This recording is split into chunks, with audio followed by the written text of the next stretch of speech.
Friends next है हमारा fuse. Friends fuse पढ़ने से पहले हमको दो बातें इसके बारे में पता होना चाहिए।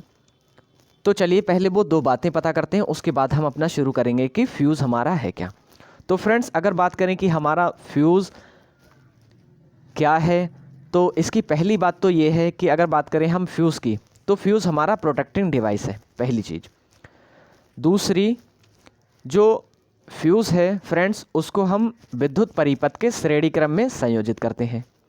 फ्रेंड्स अगर इन दोनों बातों का मीनिंग निकालें तो मीनिंग होगा क्या। तो पहली बात तो ये थी फ्रेंड्स कि हमारा ये प्रोटेक्टिंग डिवाइस है।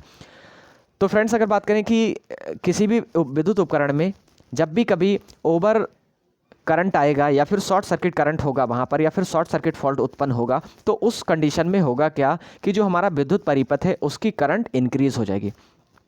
फ्रेंड्स जैसे ही विद्युत की करंट, जो विद्युत परिपथ है उसकी करंट इंक्रीज़ हो जाएगी, तो जो हमारा वहाँ पर लोड कनेक्टेड है या फिर कोई उपकरण वहाँ पर लगा हुआ है, कोई डिवाइस लगी हुई है, तो अगर हम उसको एज इट इज़ चलने देंगे या फिर अगर हमारा स्विच हम वहाँ पर फ्यूज़ ना लगाएं, तो इस कंडीशन में होगा क्या कि ओवर करंट जो फ्लो हो रही है वो हमारे जो हमारा परिपथ है या फिर जो हमारा लोड है उस लोड में प्रवाहित कर जाएगा। अब जब लोड में ही वो फ्लो हो जाएगा ओवर करंट, तो फ्रेंड्स हमारा जो लोड है, जो उपकरण है वहाँ पर वो डैमेज हो जाएगा, पहली चीज़। फ्रेंड्स सेकंड क्या बोला, सेकंड बोला कि जो हमारा फ्यूज़ है वो श्रेणी क्रम में संयोजित किया जाता है। तो श्रेणी क्रम में संयोजित करने का मतलब क्या है फ्रेंड्स कि हम अगर बात करें कि अभी जैसे आपने देखा कि अगर फॉल्ट हुआ है, ओवर करंट फॉल्ट उत्पन्न हुआ है या फिर शॉर्ट सर्किट फॉल्ट उत्पन्न हुआ है, फ्रेंड्स इन दोनों ही फॉल्ट की कैरेक्टरिस्टिक्स है कि इसमें जो करंट की वैल्यू है वो हाई उत्पन्न होगी। अब जब हाई करंट की वैल्यू यहाँ पर फ्लो हो जाएगी तो फ्रेंड्स होगा क्या कि इस कंडीशन में हमारा जो करंट है वो टोटली फ्यूज़ से प्रवाहित होगा, क्योंकि हमने क्या किया, इसको सीरीज में कनेक्ट किया। सपोज़ ये है हमारा फ्यूज़, ये है हमारा लोड, यहाँ पर फ्रेंड्स हमारा लोड है, ये हमारा लोड है और ये हमारा है फ्यूज़।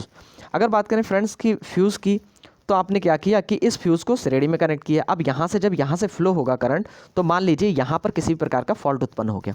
अब जब फ्रेंड्स यहाँ पर फॉल्ट उत्पन्न होगा, उस कंडीशन में होगा क्या कि जो करंट है उसकी वैल्यू यहाँ से फ्लो होगी, और जब ज़्यादा करंट फ्लो हो रही है तो ये फ्यूज़ से वो पास होगी। अब यहाँ पर हमारा जो फ्यूज़ है उसका जो मेल्टिंग पॉइंट वो बहुत कम होता है। अब जब मेल्टिंग पॉइंट कम होगा तो ये मेल्ट होकर इसको डिस्कनेक्टेड करा देगा। ये दो बातें थी महत्वपूर्ण। चलिए अब इसके बारे में जानते हैं कि हमारा फ्यूज़ है क्या और फ्यूज़ की डेफिनेशन क्या रहेगी, फ्यूज़ के क्या एडवांटेजेस होंगे और क्या डिसएडवांटेजेस होने वाले हैं। ठीक, तो चलिए स्टार्ट करते हैं फ्यूज़ फ्रेंड्स। फ्रेंड्स फ्यूज़ विद्युत उपकरण में महत्वपूर्ण भूमिका निभाता है। बिल्कुल ठीक बात है कि अगर बात करें हम विद्युत उपकरण की, तो फ्यूज़ क्या करेगा, एक महत्वपूर्ण भूमिका निभाएगा। क्यों निभाएगा, क्योंकि ये फ्यूज़ प्रोटेक्शन प्रोवाइड कराएगा। अगर बात करें सुरक्षा युक्ति की, तो सुरक्षा युक्ति हमारा फ्यूज़ ही है। ठीक, फ्यूज़ का उपयोग इलेक्ट्रिकल सर्किट में और उपकरण में प्रोटेक्शन के लिए किया जाता है। फ्रेंड्स बिल्कुल सही बात है कि अगर बात करें जो हमारे इलेक्ट्रिकल सर्किट्स है या फिर जो हमारे उपकरण हैं उसमें हम फ्यूज़ यूज़ कर रहे हैं, तो उस फ्यूज़ का पर्पज़ है कि हम अपने उपकरण को सुरक्षा प्रदान करें।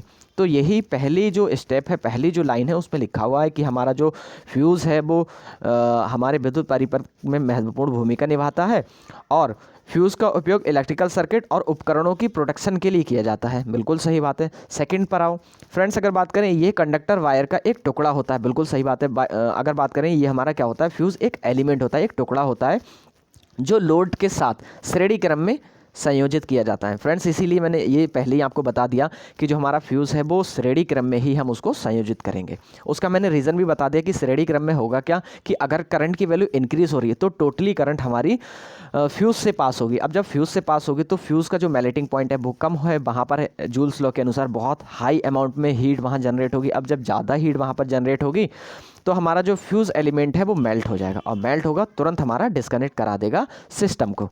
ठीक, जब परिपथ में फॉल्ट उत्पन्न होता है तो फ्यूज़ के मध्य से ओवर करंट बहती है। बिल्कुल सही बात है, अभी जैसे बता दिया, अगर करंट फॉल्टी कंडीशन उत्पन्न होगी या फॉल्ट उत्पन्न होगा फ्रेंड्स, तो टोटली करंट क्या होगा, हमारे फ्यूज़ से प्रवाहित होगा, क्योंकि हमने क्या किया, फ्यूज़ को सीरीज में कनेक्ट कर रखा है।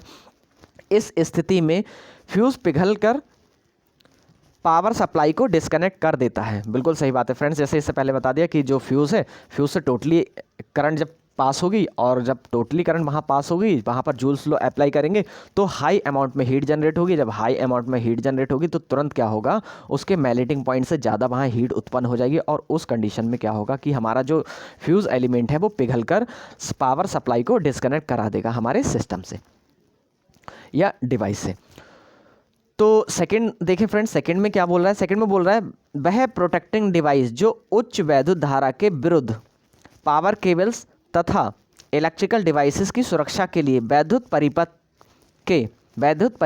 के श्रेणी क्रम में संयोजित किया जाता है, फ्यूज़ कहलाता है। अगर दूसरी डेफिनेशन की बात करें तो फ्रेंड्स आप ये बोल सकते हो कि वह प्रोटेक्टिंग डिवाइस जो उच्च वैद्युत धारा के विरुद्ध पावर केबल्स और इलेक्ट्रिकल डिवाइस की सुरक्षा के लिए वैद्युत परिपथों के श्रेणी क्रम में संयोजित किया जाता है, फ्यूज़ कहलाता है। ठीक फ्रेंड्स, अगर नेक्स्ट की बात करें तो नेक्स्ट क्या है फ्रेंड्स, नेक्स्ट है फ्रेंड फ्यूज़ का कार्य सिद्धांत विद्युत धारा के हीटिंग इफेक्ट पर आधारित है। बिल्कुल सही बात है फ्रेंड्स, अभी मैंने आपको बताया कि जो जूल्स लॉ है वो क्या कहेगा कि जूल्स लॉ बोलेगा H = I² RT। अगर बात करें फ्रेंड्स की जूल्स लॉ की तो यहाँ पर I² RT होगा। फ्रेंड्स अभी आपने क्या बोला कि हाई अमाउंट करंट उत्पन्न होगी। अब जब हाई अमाउंट यहाँ पर करंट उत्पन्न होगी तो हमारी हीट की वैल्यू भी बढ़ जाएगी, और जब हीट यहाँ पर ज़्यादा जनरेट होगी तो हमारा जो फ्यूज़ एलिमेंट है वो मेल्ट हो जाएगा। ठीक, तो चलिए इसका आप सिंबल देखते हैं कि सिंबल क्या है। फ्रेंड्स साथ के साथ आप नोट्स बनाते हुए चलिए, इसका बहुत आपको एग्जाम में फ़ायदा मिलने वाला है। तो फ्रेंड्स अगर इसके सिंबल की बात करें तो IEEE के फ्रेंड्स अलग अलग स्टैंडर्ड होते हैं, उनमें से हमने ये कुछ जो इंपॉर्टेंट है, जो आपके पॉइंट ऑफ व्यू से इंपॉर्टेंट है, उसको हमने उठा रखा है। फ्रेंड्स अगर बात करें कि हम सिंबल की, तो सिंबल क्या है, ये हमारे सामने 3 सिंबल हैं। अगर बात करें ये वाला फ्यूज़, ये वाला फ्यूज़ और ये वाला फ्यूज़ है क्या, तो फ्रेंड्स बात करें ये वाला फ्यूज़ हमारा HRC फ्यूज़ का सिंबल है, अभी आगे पढ़ेंगे। और फ्रेंड्स अगर इस वाले की बात करें तो ये हमारा रिवायरेबल फ्यूज़ है, और अगर हम इस वाले की बात करें तो ये हमारा किटकैट फ्यूज़ है। ये सिंबल हैं अलग अलग फ्यूज़ के। ठीक, तो अगर नेक्स्ट की बात, नेक्स्ट है friends fuse connection in electrical circuit. तो फ्रेंड्स अगर बात करें कि हम जो फ्यूज़ है उसका कैसे कनेक्शन करेंगे इलेक्ट्रिकल सर्किट में, तो देखिए फ्रेंड्स यहाँ पर इससे पहले आपने क्या बोला कि जो हमारा फ्यूज़ है उसको हमने लोड के सीरीज में कनेक्ट किया। ये है आपका लोड फ्रेंड्स। अब लोड के आपने क्या किया, ये सीरीज में कनेक्टेड है, आपका जो फ्यूज़ है ना वो सीरीज में कनेक्टेड है। अब होगा क्या, यहाँ से देखिए जैसे ही करंट की वैल्यू इंक्रीज़ होगी, अभी हमने क्या बताया कि जैसे ही करंट की वैल्यू इंक्रीज़ होगी, मान लीजिए यहाँ पर पहले फॉल्ट आ गया। अब जब ये फॉल्ट आएगा तो इस स्थिति में होगा क्या कि जो करंट की वैल्यू है वो इंक्रीज़ होगी। अब शॉर्ट सर्किट फॉल्ट होगा फ्रेंड्स, तो उस कंडीशन में क्या होगा कि करंट की वैल्यू बढ़ जाएगी। अब जब करंट की वैल्यू बढ़ जाएगी तो यहाँ पर जो हमारा फ्यूज़ है वो एक रेटिंग फिक्स करा हुआ है कि हमारी यहाँ पर जो लोड है उस लोड के हिसाब से इसकी रेटिंग फिक्स है यहाँ पर। अब होगा क्या कि इसकी रेटेड वैल्यू से ज़्यादा करंट यहाँ पर फ्लो होना शुरू हो जाएगा।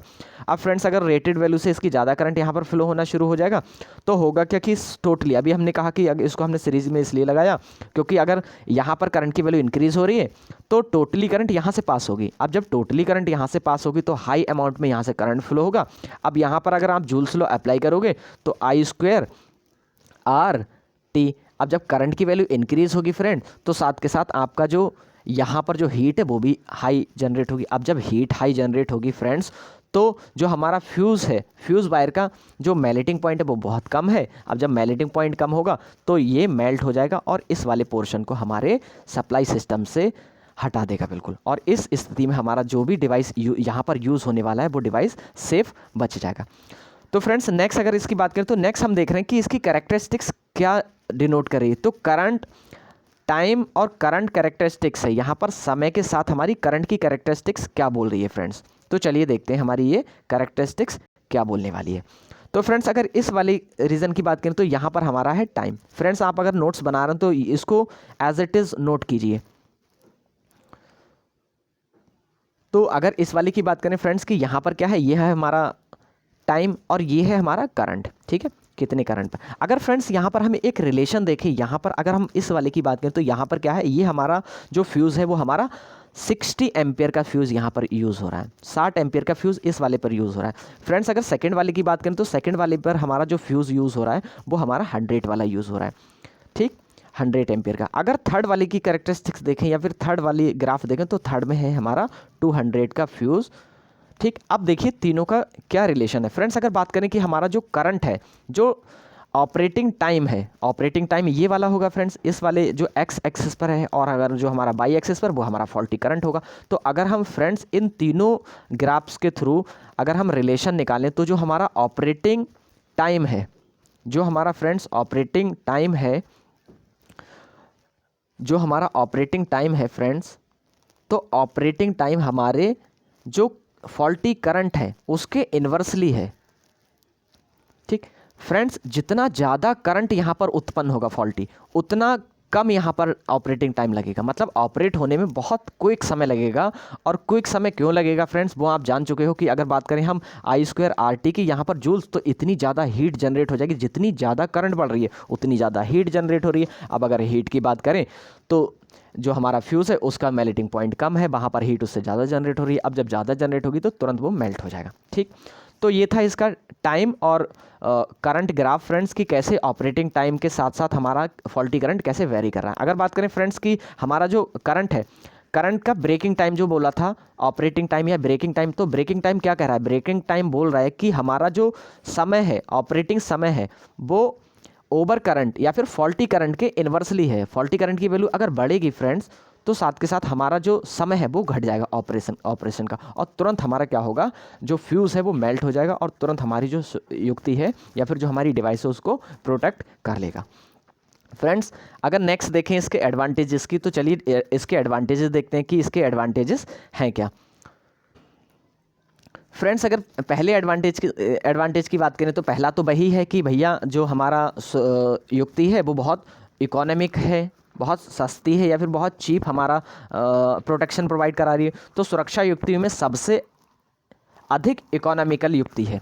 ठीक, अगर इकोनॉमिकल की बात करें तो फ्रेंड्स क्या होगा कि बहुत सबसे सस्ती युक्ति हमारी यही है प्रोटेक्टिंग डिवाइस में। अगर सेकंड की बात करें, सेकंड क्या है फ्रेंड्स, जैसे आपने यहाँ पर बता दिया कि जितना ज़्यादा करंट वहाँ उत्पन्न होगा उतना कम समय लगेगा, तो ऑपरेटिंग टाइम क्या होगा फ्रेंड्स, इसका कम हो जाएगा। ठीक, इसका ऑपरेटिंग टाइम कम है। अगर थर्ड की बात करें तो थर्ड, जैसे यहाँ पर ग्राफ अभी देखा था फ्रेंड्स, वही बता रहा है कि समय और धारा का व्युत्क्रम है, फ्यूज़ को ओवर लोड की स्थिति में सुरक्षा प्रदान करती है। कहने का मतलब ये है, जो समय का और जो करंट का इन्वर्स है वो क्या कर रहा है, ओवरलोड, मतलब ओवरलोड का मतलब है हाई अमाउंट ऑफ करंट वहाँ फ्लो हो रहा है। ठीक है, high amount of current flow हो रहा है, मतलब ओवरलोड की कंडीशन में क्या होगा, वो उसको सुरक्षा प्रदान कर देगा। ठीक, अगर नेक्स्ट की बात करें फ्रेंड्स, तो किसी भी प्रकार का मेंटेनेंस करने की आवश्यकता नहीं है।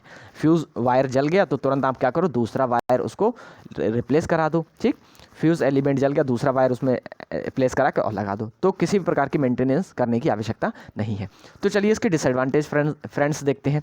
तो इसके डिसएडवांटेज की बात करें तो पहला डिसएडवांटेज क्या है फ्रेंड्स, इसका फ्यूज़ के एलिमेंट को रिप्लेस करने में समय लगता है। बिल्कुल सही बात है फ्रेंड्स, अगर बात करेंगे कि हम रिप्लेस कर रहे हैं किसी भी एलिमेंट को, तो जब भैया जो हमारा एलिमेंट है उसको जब हम रिप्लेस करेंगे तो कुछ तो समय लगेगा। अब मान लीजिए कि हमको वहाँ पर 24 आवर्स की पावर सप्लाई चाहिए, या फिर हमको लगातार कंटिन्यूस वे में क्या चाहिए, सप्लाई चाहिए। अगर हमारी सप्लाई बंद हो रही है तो वहाँ पर हो सकता है कि हमारा जो प्रोडक्शन है वो रुक जाए। तो उस स्थिति में हम क्या करेंगे कि इस वाले फ्यूज़ को ना लगाकर हम अपने सर्किट ब्रेकर या फिर HRC का यूज़ करेंगे। तो वो आगे देखेंगे फ्रेंड्स, अभी तो हम फ्यूज़ की कैरेक्टरिस्टिक्स पढ़ने वाले हैं। ठीक, तो फर्स्ट तो ये था। सेकंड क्या है फ्रेंड्स, अगर डिसएडवांटेज की बात करें तो सेकंड डिसएडवांटेज ये है कि ओवर वोल्टेज तथा अंडर वोल्टेज से प्रोटेक्शन नहीं करता। बिल्कुल सही बात है, सिर्फ क्या करेगा फ्रेंड्स, ये वाला हमारा फ्यूज़ हमारा ओवर करंट से या फिर शॉर्ट सर्किट करंट से ही प्रोटेक्शन प्रोवाइड कराएगा।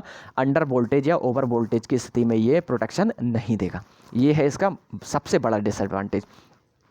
फ्रेंड्स, अगर इसके एप्लीकेशन की बात करें तो एप्लीकेशन क्या है, एप्लीकेशन तो आप जानते ही होंगे, पावर ट्रांसफार्मर में इसका उपयोग होता है। फ्रेंड्स, अगर बात करें घरों की वायरिंग, तो घरों की वायरिंग में भी इसका उपयोग होता है। थर्ड बात करें तो सभी विद्युत उपकरणों में भी इसका प्रयोग करते हैं। फ्रेंड्स, अगर बात करें मोटर के स्टार्टर, तो मोटर के स्टार्टर में भी करते हैं। अगर मोबाइल की बात करें फ्रेंड्स, तो मोबाइल फ़ोन में भी इसका उपयोग किया जाता है। कहने का मतलब ये है, जितने भी उपकरण हैं सभी में हमारे फ्यूज़ का उपयोग होता ही होता है। फ्रेंड्स, अगर इन्वर्टर की बात करें फ्रेंड्स कि इन्वर्टर, तो इन्वर्टर में भी फ्रेंड्स लिख लीजिएगा कि अगर इन्वर्टर की बात करें तो इन्वर्टर में भी हम इसका यूज़ करते हैं। ठीक, अगर फ्रेंड्स इन्वर्टर के पीछे आपने देखा होगा तो एक इस टाइप का एलिमेंट लगा होता, तो वही फ्यूज़ ही होता है हमारा। ठीक फ्रेंड्स, उसके अंदर एक एलिमेंट होता है, ग्लास का बना हुआ होता है वो। फ्रेंड्स, अब नेक्स्ट लेक्चर में मिलते हैं, तो देखने के लिए बहुत बहुत शुक्रिया।